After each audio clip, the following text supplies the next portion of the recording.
family and friends, we want to thank you for your support and love over this journey. We are here today to celebrate. We are celebrating the former life of this church. It is no doubt bittersweet. While it is sad that this life has passed on, we also celebrate the new life this church has been given. Today we want to recognize all those that were a part of this process. Friends, family, co-laborers in the gospel. There were many things that I hope we learned along the way. More than anything, may we never forget the joy of the journey. Today, sadly, we lay to rest this church. In these cases, we don't like to talk about the past. But in this scenario, the past tells us about the future. Sometimes things have to die before they can live.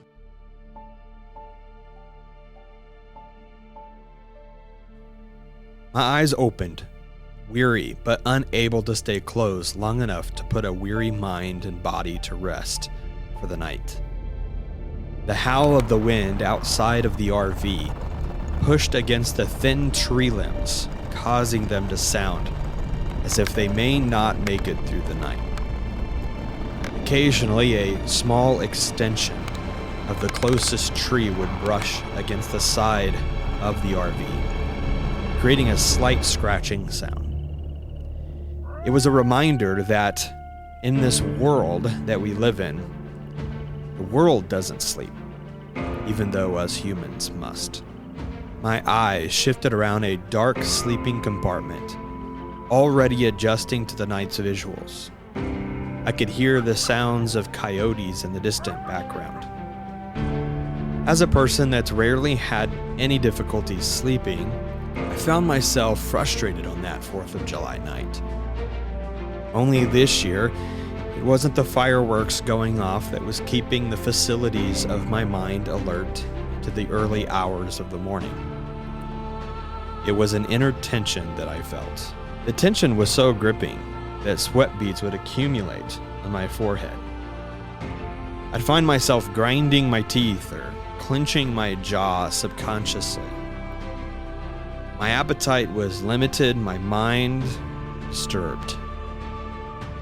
What could be tormenting the soul of this young man on a short family vacation, lying in a small sleeping compartment of an RV on a 4th of July night? Well, it's part of the story of how we started. It didn't go right. Well, at least by our projections. The church hadn't even started yet, and yet so much had happened.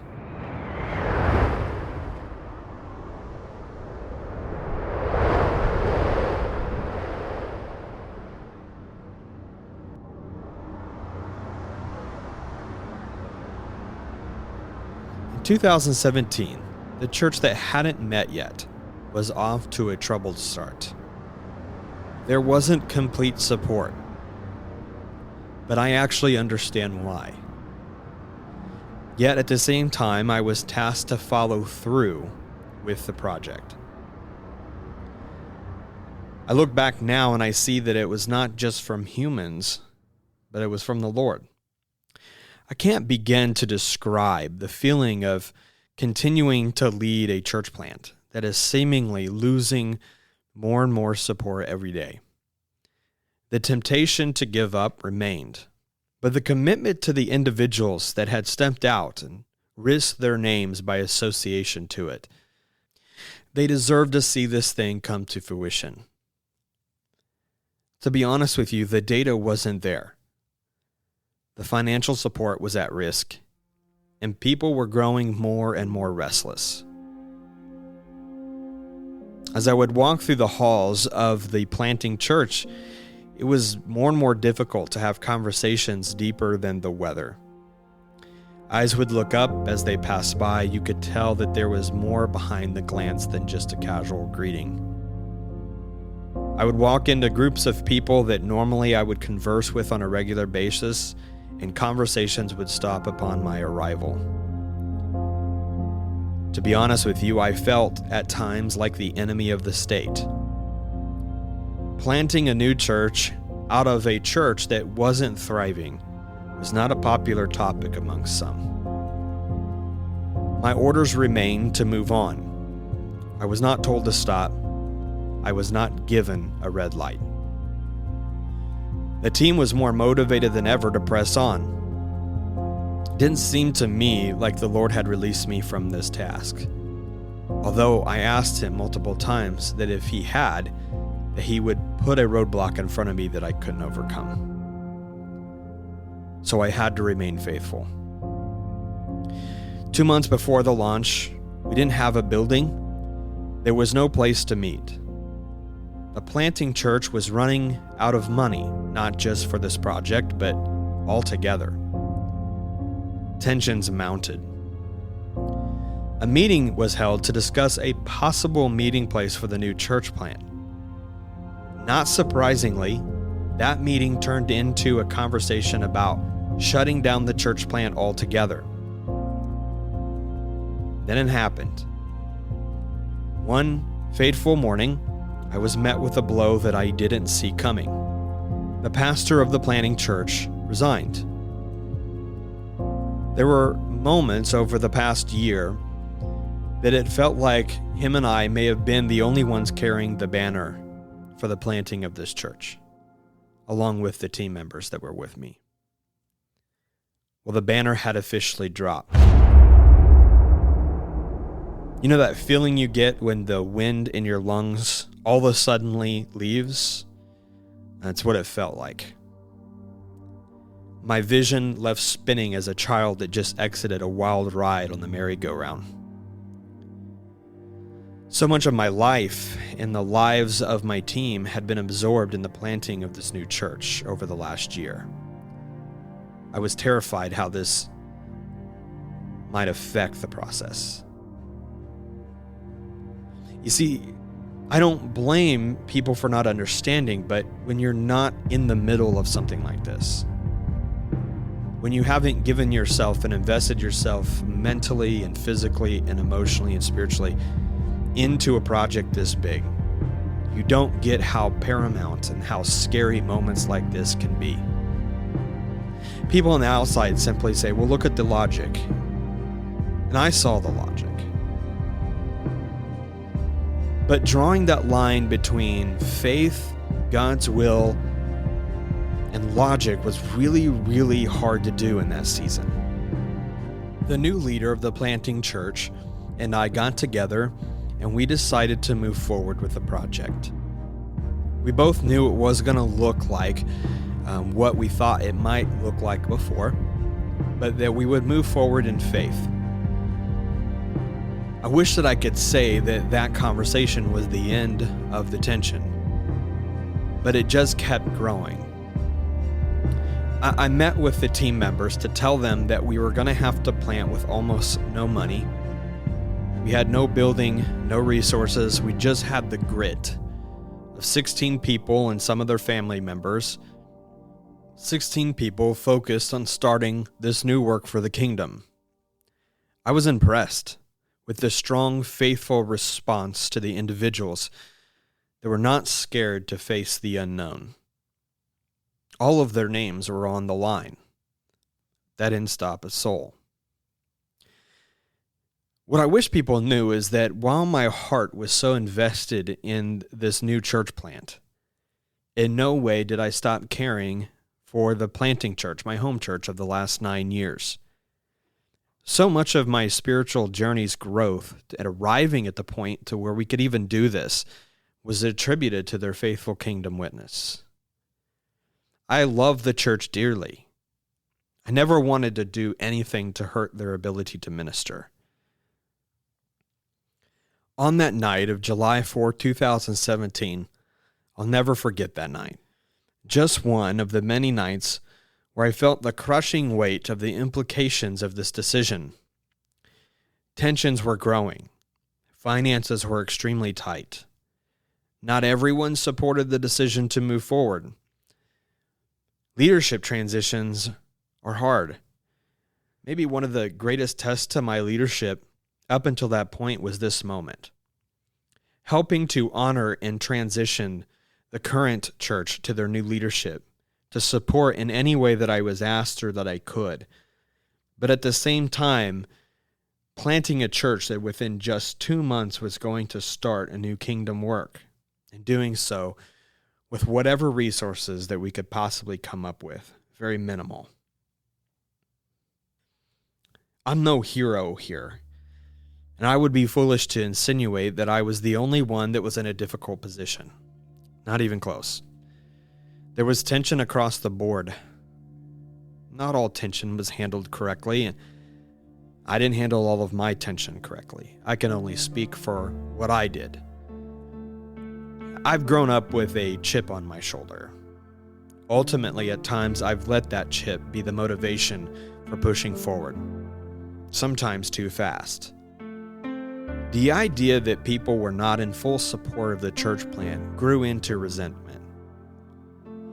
What was really reasonable concern in people's hearts, in my sinfulness, was transformed into a belief that people didn't believe in me. That I was once again in a situation, as I had been in numerous times in my life, where I was going to have to prove myself.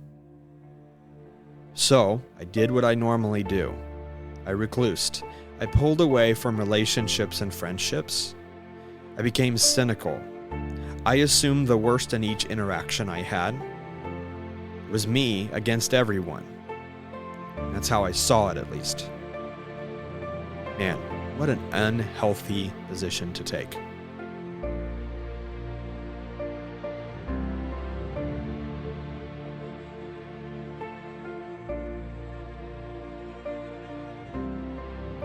As our launch date closed, things actually got a little worse.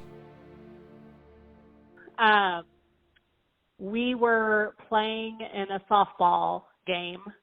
Our church had, the launch team had that softball game, or had the softball team, and we were playing in Republic, and I remember everything was up in the air. We didn't know for sure if the launch was going to happen, or if it was going to be stopped. We didn't know. Justin was in a meeting, so he was late getting to the game, but I think I knew he was in the meeting, and I think you knew he was in the meeting, and I don't think anyone else on the launch team knew what the meeting was for. So I remember playing in the game and him showing up, I don't know, maybe halfway through the game, and trying to play it cool, like we didn't want it to be obvious, but we kind of wanted to know, is this still happening? So I remember that being super stressful, and trying to play it off that there wasn't some big decision being made. Because part of me really expected him to come to the game and tell us, we're not launching this. And this was, I don't know if you remember this, it's probably a month before we launched, maybe 2 months before. I mean, it was over the summer. So I think that was hard, and that's part of the ever-changing or the unknown. There were so many unknowns.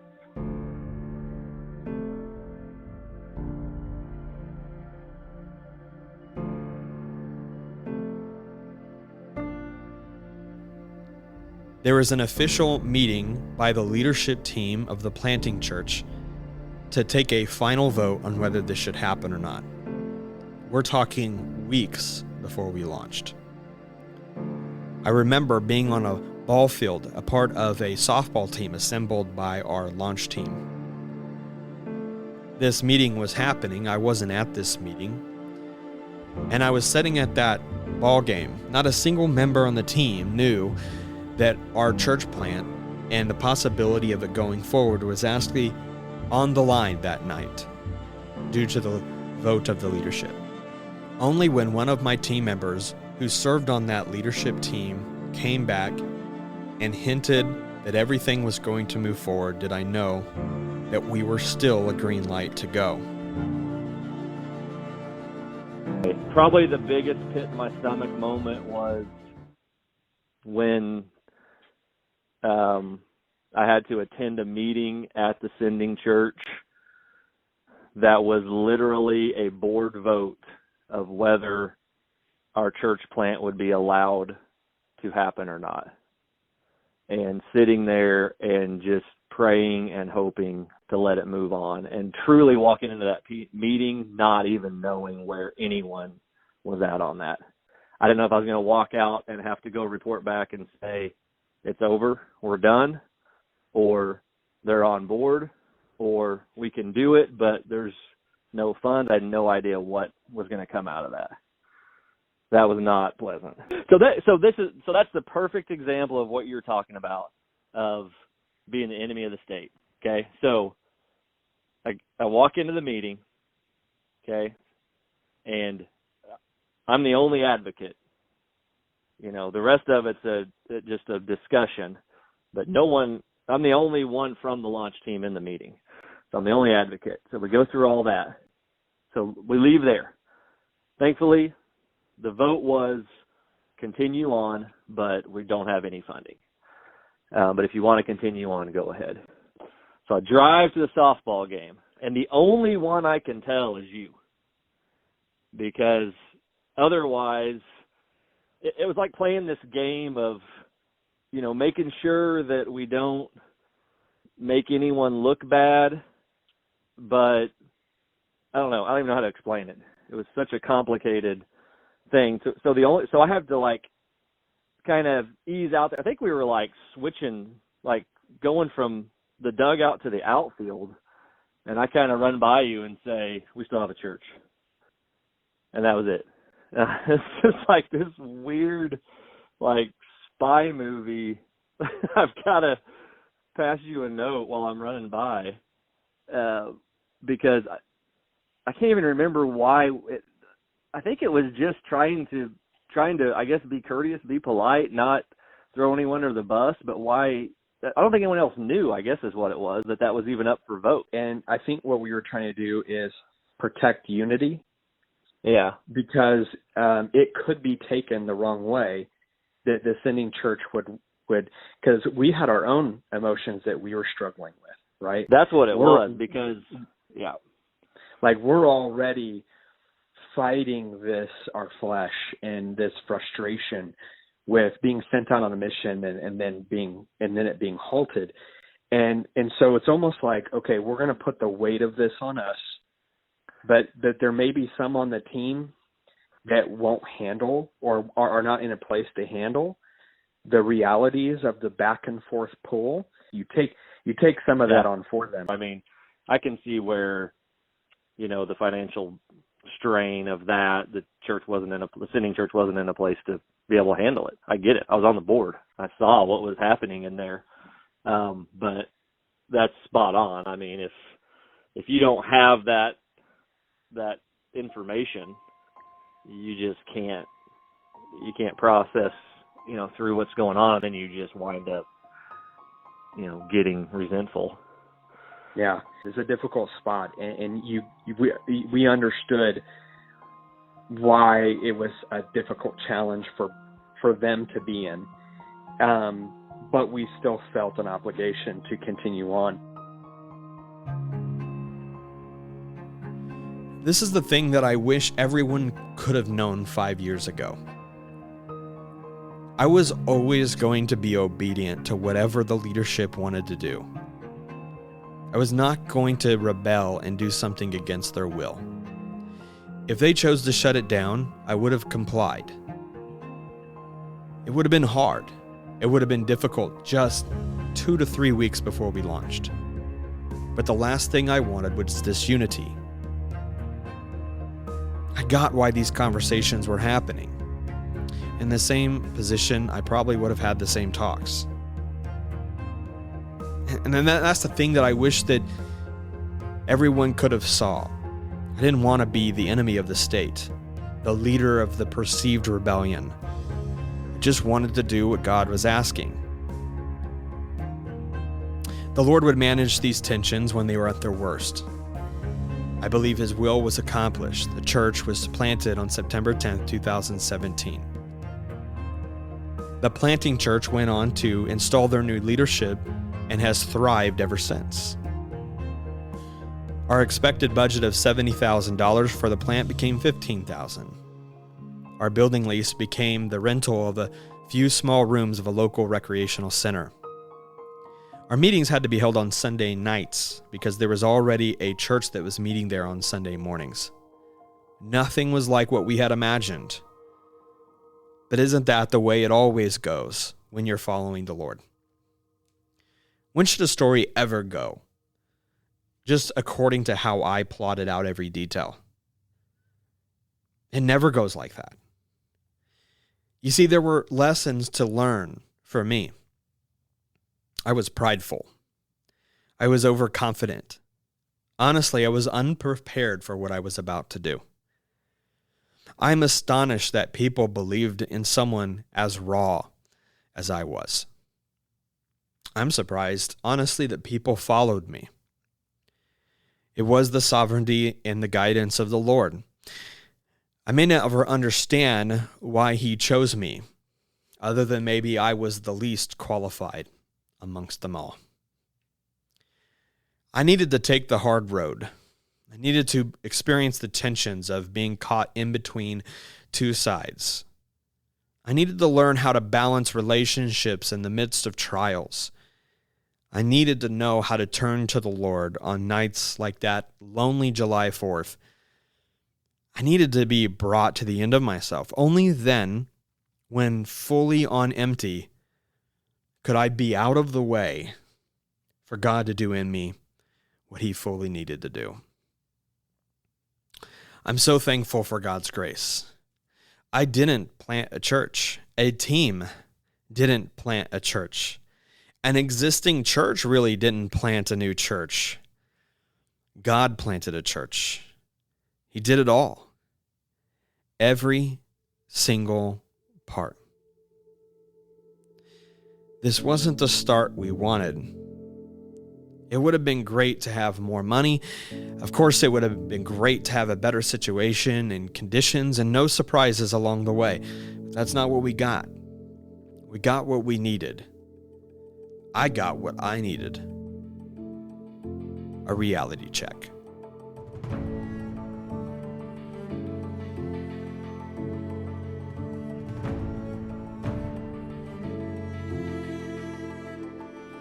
So this presents an interesting question. Why would God keep a little church plant alive during its embryonic phases, only then later to bring it to its knees and eventually force it into a position to die to itself? Well, again, as the theme is of this episode, we had to learn the hard way. Isn't that normally how stubborn people have to learn? I wouldn't have learned anything if I would have just shut the thing down and went on. But instead, the trials that would erupt from the continuing effort of this church would melt down my clay idols. It would push me to the edge of my leadership ability. And then it would do it again and again and again. I was insecure. I was trying too hard to be like everyone else. I wanted to prove all of my naysayers wrong.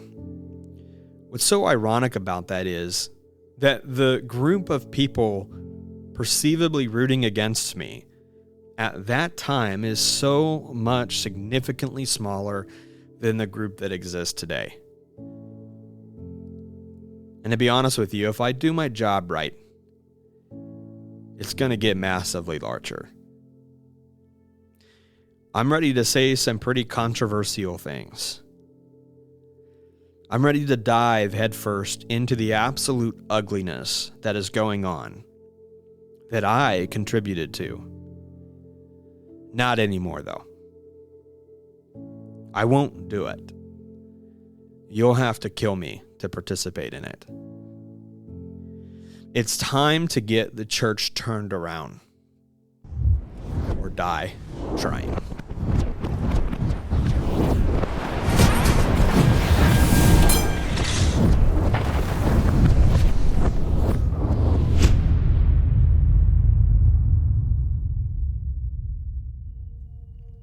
I wanted a church truly that would honor Christ and would see people come to know him. But to be honest with you, I also had so much selfish ambition in my heart. I'm surprised I was ever even able to concentrate on the work of the Lord, considering how much selfish ambition I had inside of my heart. I'm not alone. There's a lot of selfish ambition that happens in the church today. It's not just leaders either. It's people that sit in the pews. It's people that serve. It's people that give. It's people at all levels of the church. Now listen, this is not a church bashing conversation at all. I love the local church. In fact, I love her so much that I'm willing to go to fight for the argument to restore her back to the bride she is supposed to be. I think it's important for us all to ask the question, what is our motivation?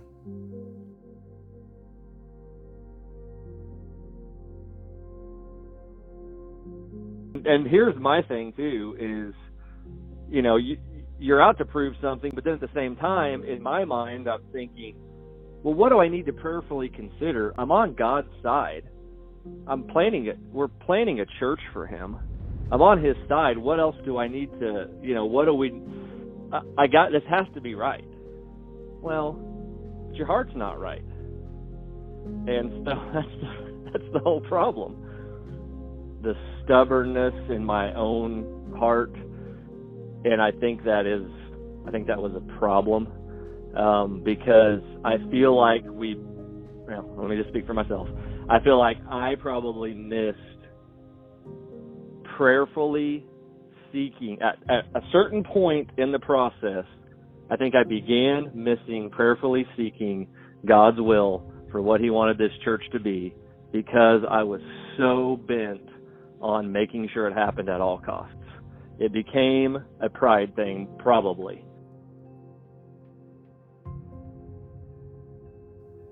Why is it that we're a part of the group that we're a part of? Is it the social construct? Is it the other people that attend? Is it the talent behind their musicians? Is it the talent behind the speakers? Is it the accommodations and the comfortability of the building, the convenience that it offers me? Is it their youth program or their kids program is designed in such a way that I don't really have to be involved in the discipleship of my children because the church does it for me? What is our motivation? Truly. As Christians, oftentimes we know the Sunday school answer. We know what we should say.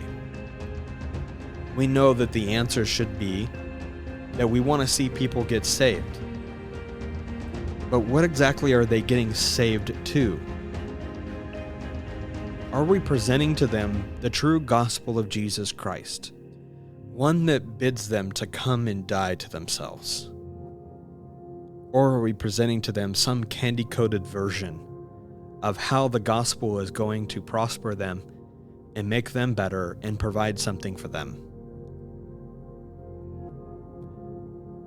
The church doesn't exist to build a brand around a logo, a leader, or some personalities, or even the social construct of the people that attend there. Any local expression of the church is meant to glorify God, to assemble the saints.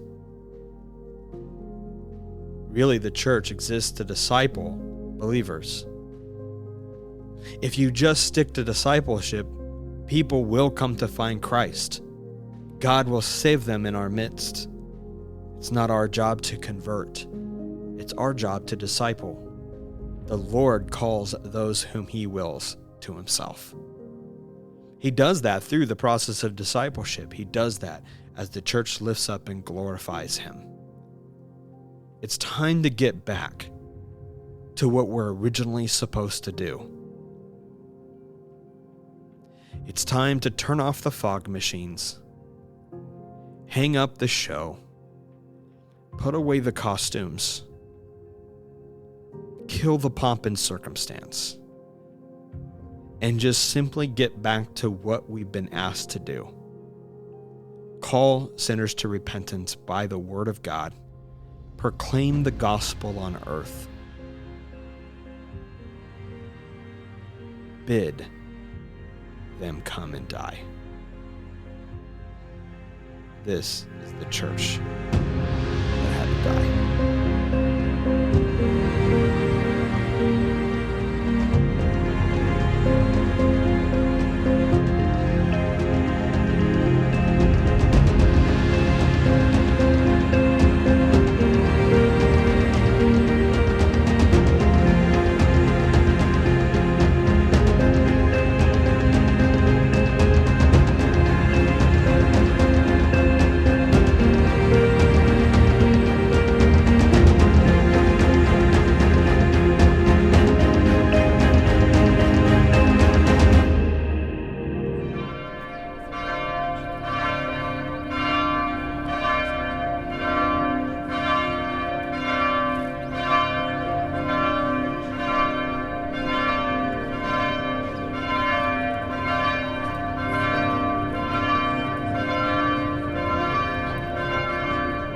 Today our hearts are with the family of those connected to the loss of this life.